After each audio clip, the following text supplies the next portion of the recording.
So there's all different kinds of pieces that we put together for trauma healing so that it does heal for you. And when you turn around and you can understand them, and then you, for your own children, I would tell them I love them a lot and give them hugs, and that can heal for me and for them, right? So trauma can heal. And that's why it's really important to know it and understand it and go through the program of trauma healing and love trauma healing, because then, so many singles, for example, get so devastated if someone ghosts them. Our people would just say, okay, next, thank you. Like, thank you, God, for showing me he's not the one. Next. It doesn't phase us like whatsoever, because it's not about us. It's not about we're not pretty enough or young enough or this enough. We don't even think that. So our whole mindset is totally different from someone who still carries trauma. So we call that in our system the mindset for success. And that is a really big, important part of the healing, how you think. And my last little bit is that I want you to know that this is the year to start something that you love. So to be in the energy of love and to start something is what's going to make the difference. And what I want to advise all of you is don't wait to jump in, because the year of the fire horse is unrelentless, is not patient. You see a fire horse run like a fast, but if you just want to be contemplating your next step and not making a decision, and that is going to put you in a very long 9-year cycle. So because this year you get help. So if you need to leave a job, if you need to leave a relationship, if you need to start something new, if you need to do this, whatever, do it.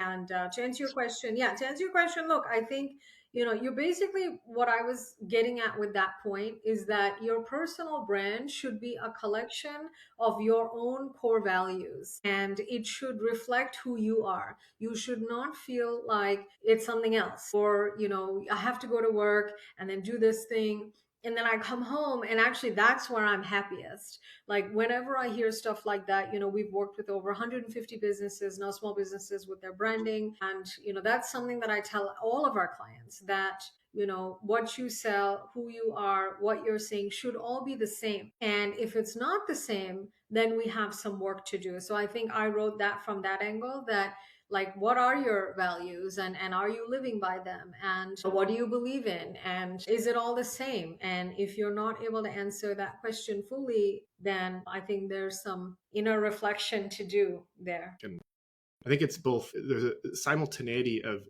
tremendous opportunity and real risk. And the risk, as I see it, comes in how you relate to these systems. I see a bunch of people treating them as if they're persons, like naming their AIs, developing emotional relationships with them. I think that's very dangerous. On the other hand, there is the opportunity to use AI as almost like an assistant to explore your interior, and therefore to do the work of the spiritual path in releasing stuck emotions and clarifying your connection to what is good, true, and beautiful.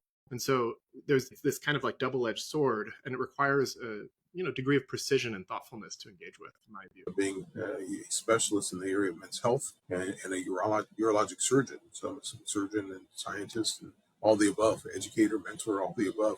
I felt that I could have a larger role in our community, and have gone about here with the humanitarian mission. I started a program here whereby I can travel to under-resourced areas in the world. I do a lot of free surgeries. I do a lot of counseling. I do a lot of mentorship, and trying to develop the young surgeons and healthcare specialists in various regions of the world, so they can carry on the best care for local communities. That's amazing. Yes, you're doing fantastic work.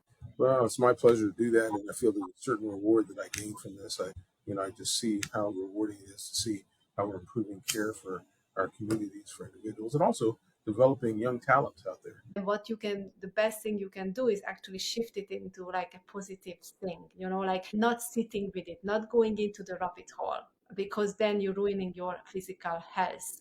So how to shift it? Let's say you are angry with someone. Look at it from a different perspective. Look at it from the perspective of, oh, maybe I am in this situation because I'm just getting back my karma from my past life. Or maybe I'm in this situation because that person is actually suffering more than me, and then that person doesn't know how to handle their issues, and then it's just reflecting back and forth or whatever. So look at it from a higher divine perspective. It helps a lot to understand that we are just little people, little humans trying to go through this game called life. But basically we shouldn't take everything personally, because nothing is personal.